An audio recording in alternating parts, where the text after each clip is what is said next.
Hello and welcome to the video lecture series brought to you by St. Andrews Institute of Technology and Management.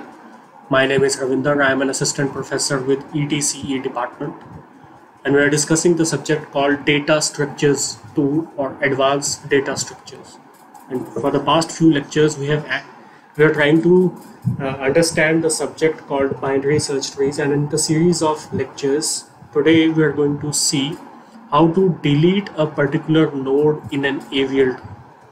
Now deletion in a tree that is height balance is difficult because it might be the case that after the deletion of a particular node your AVL tree might not become height balanced, or it fails to become an AVL tree at all, because after the deletion of a particular node the heights will be recalculated, and after the recalculation of the heights it might be possible that at one or the more nodes, or let's say at one of the nodes the balance factor becomes out of range. That is, it will not be 1 0 or -1, it became 2 or 3 or -2 or -3 or something else. So in that case, after the deletion of the node, what we have to do is we have to again make the operations of rotations, and those rotations will then actually what they will do is those rotations will actually make your remaining binary search tree and convert it into a balanced height binary search tree, that is your AVL tree. So the thing is, first you have an AVL tree, you deleted or you decide to delete a particular node in that particular AVL tree.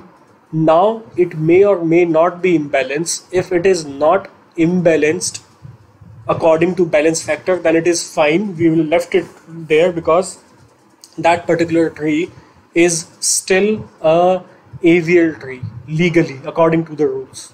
But if one of the nodes, due to that deletion, because the heights have changed now because of the deletion, and because of those height changes, might be possible that one or more of the nodes are now imbalanced, height imbalance. In that case your AVL tree does cease to exist. It is not an AVL tree now, it's a simple binary search tree now. Now we have to make the rotation operations that we have studied in the last few lectures. Those rotation operations, what will they do? They will make your binary search tree, modify the tree and convert it into a height balanced tree, that is your AVL tree.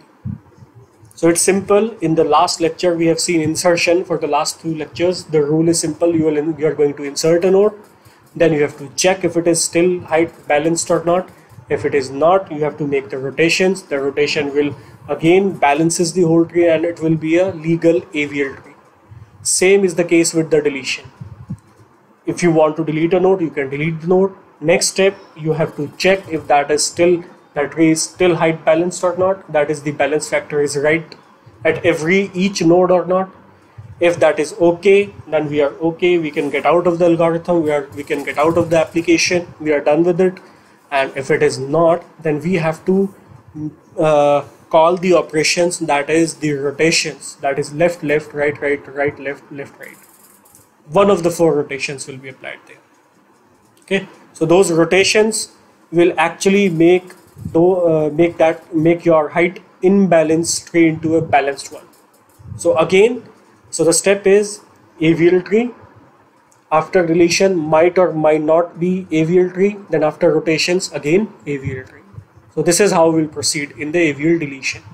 So I'm going to keep this video quite short because not an extensive topic. We have already studied what the rotations are. So if you're not familiar with what the rotations are or how we are going to proceed with the rotations, you can always go back and look out for last 2 lectures where we have discussed what are the types of rotations that are available to us and how we actually proceed with those rotations and how they tend to call each other. Because you know that left right or right left rotations tends to call your right right and left left rotations.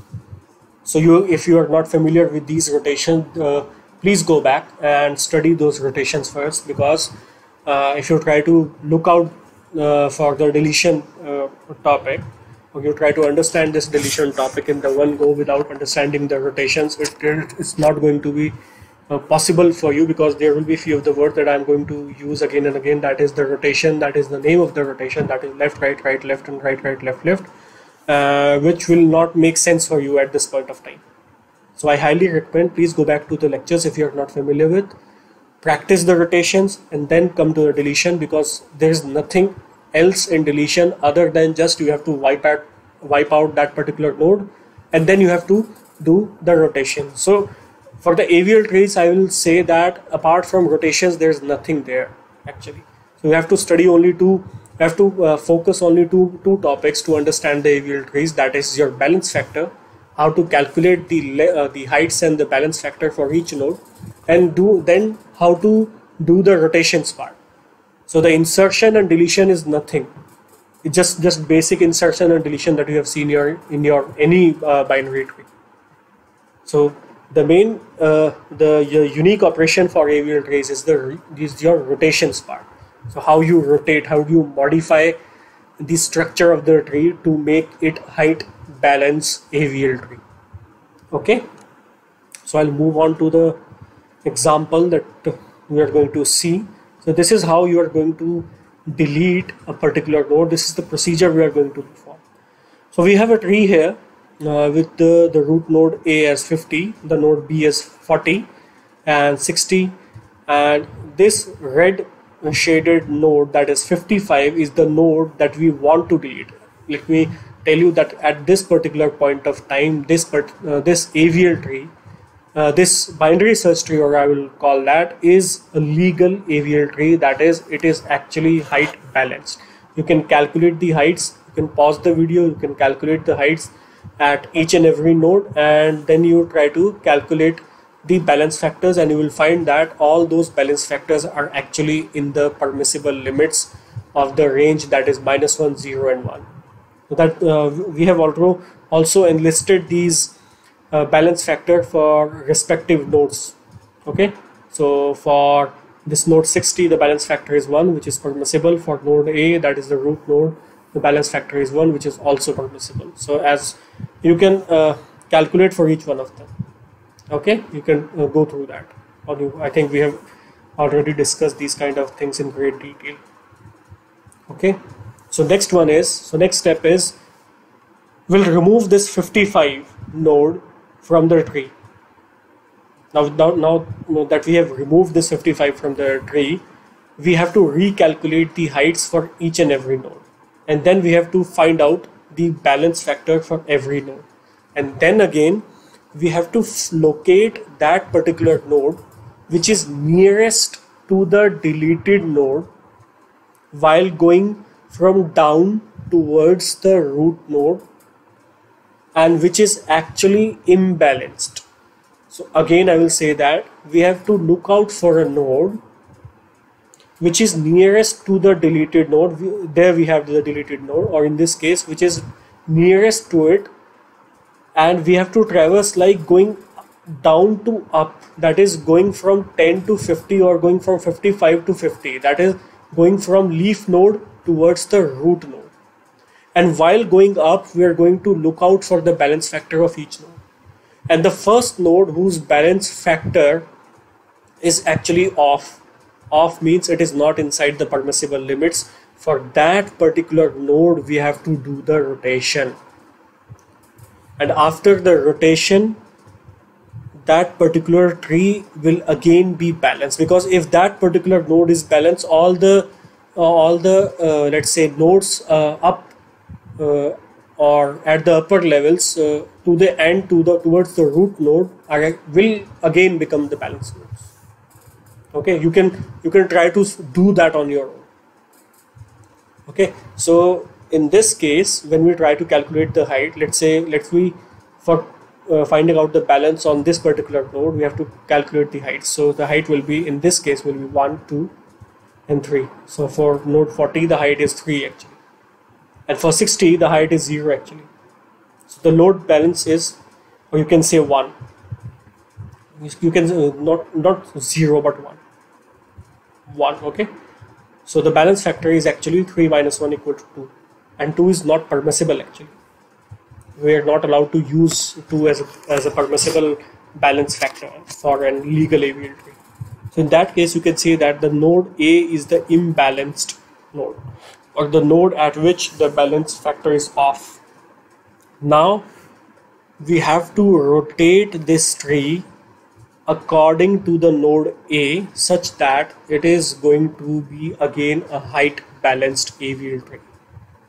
In that case, or in this particular case, we have to perform the RR rotation. Okay, we have to perform the R1 rotation, or we can say that. Okay, so what we'll do is the 50 will come down, the 40 will go up. Okay, the 40 will go up, but there's a problem now because we haven't switched the loyalties. Because the 40 has gone up and 50 has already been its right child, this 45 cannot be on the left hand side of the 40. First thing first is 30 is also connected, so this 45 is going to be the third child, which is not actually permitted for the binary search tree itself. The name binary tends to say that any node in the tree apart from the leaf nodes are not allowed to have, or any node in the tree is not allowed to have more than two children. Okay, so in that case we have to rightly place this 45 with a node. So this 45 will actually switch its loyalties from 40 to 50. Now as the value 45 is less than 50, it's going to pick the seat towards the left hand side of the node 50. So what we have done here, we have deleted the node, the tree become imbalanced. We have found out the node at which the balance factor is off. Then we perform one of the 4 rotations. After performing one of the 4 rotations, the tree has again become balanced and it is now an AVL tree again. Now how rotation has done? The rotation has rotated this particular tree in the clockwise direction. So the root node has came down. 40 is now the root node, and the loyalties of 45 has been switched from the root node 40 to root node 50. Okay, so that is how you are going to perform this. Now there may be a case when you have to delete something like 10 from this side or something from this side. The only thing that is going to change is the place of the unbalanced node or the type of rotation you will end up doing. Okay, so there could be any one of those 4 rotations. Actually it is not so difficult to find out which kind of rotation. The algorithm that you'll write for the rotation is actually one single algorithm, and that algorithm according to the condition will decide itself what kind of rotation it will end up doing. So you don't have to worry about, okay, first we have to, how we are going to decide what kind of rotation we have to implement. You don't need to do that. The algorithm for the rotation actually decide itself on the basis of some conditions that which of the 4 rotation it's going to end up doing. So you don't need to worry about that. And the automatic updation of the, let's say, of the heights or the balance factor at any particular node has been updated incrementally at every step. So you don't need to worry about that either. Okay, so I'm going to end this lecture now, and tomorrow we're going to see a new topic, that is your M-way search trees. Thank you.